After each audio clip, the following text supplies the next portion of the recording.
doing all those, making sure practices are running like you would like? I don't think we have a guy like that. So you're searching for somebody, Yeah. people to step up into those or Yeah. take those roles? Yeah, I think it'd be nice if someone did that. Guys are trying to lead at times would be Kelly and Brown to a little bit lesser degree. And so what is that just playing hard all the time, good body language? What kind of stuff are you looking for, just I guess? right. Just knowing how to practice, knowing how to push yourself through mental and physical fatigue,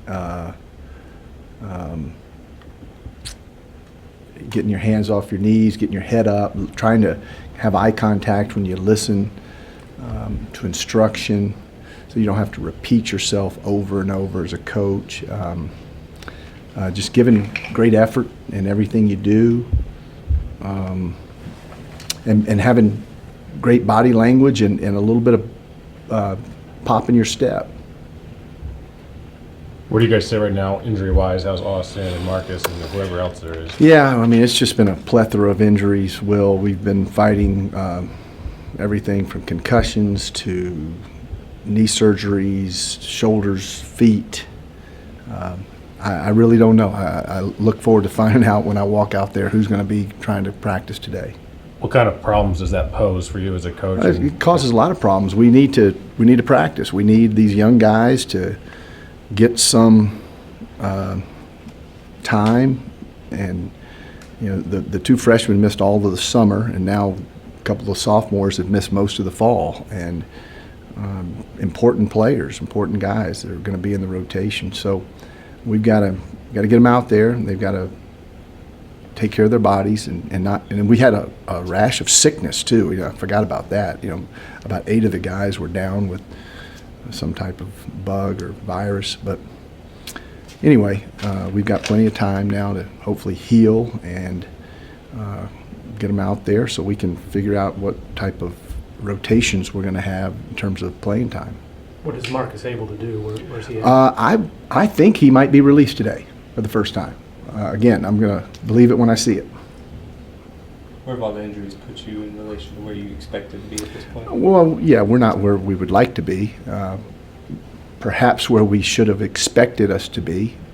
But again, it's been 2 guys in and 2 guys out, and then 2 more guys get healthy, and then 2 more guys go out. So, and that's just the nature of the sport, and they're big physical guys, and the crazy thing is only 1 injury has resulted from practice. It's been pickup games, it's been other stuff that they came in with. So Marcus is one of the sophomores. Who's the other sophomore? Landry's been out for about 2 weeks with a concussion. Who do you consider the top 2 or 3 teams in the Valley going into this season? I really hadn't thought about it. I got enough things to worry about with my team, but you always expect Northern Iowa to be good, and Illinois State has a lot of experience coming back. Missouri State has got a lot of talent, young talent, but a lot of good players, young players, and then I guess Southern Illinois was really good last year, and they've got most of their team back. Is there someone at the point guard position that you're looking at that's trying to take control of that? Connor and Deshaun, and then Austin. But Austin's going to be out for a while, it looks like. So it would be Connor and Deshaun. Those 2 would be battling it out. And Landry he said he feels more comfortable with the 2, or is that something you coaches? Yeah. He's a more natural 2 for sure. He can also play some 3, and then 1. He's more like he's a freshman, he's a redshirt freshman, so he's more like Teray Murray as a player, I think. He's a very comparable guy to Teray Murray, and Teray didn't run the point until later on in his career. There's a lot of expectations from the fans with Landry, knowing how good he was when he played. Is there too much expectations? I don't know what you hear from the fans because he is still a freshman. Well, I don't really remember him doing too much. He only played in 3 games, and he fouled out in 1 in about 5 minutes. So I don't know where that's coming from, but he's a talented young man, and he comes in with pretty good Vita, if you will, as a player.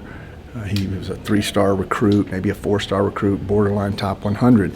And that may be what's exciting him, but he really hasn't played enough last year or even this year, this fall. He played this summer, but this fall he's been out. So, we'll try to temper those expectations and see what he can do. Hopefully he can be a really good player for us. Austin, so is this related to his shoulder, or is this something different? Yeah, shoulder. If it's still the shoulder, Shoulder, he's still, yep. still coming back from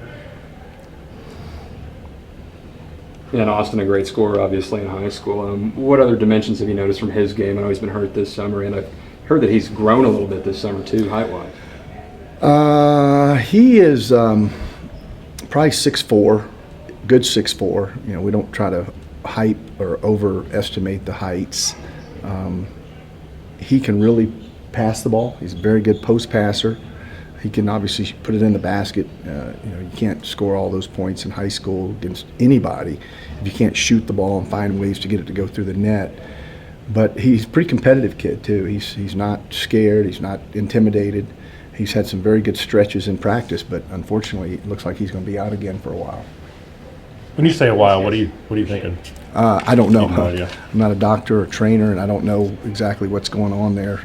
So I'll just be prepared to get him back when he's healthy. Thanks, guys. Thanks, Greg.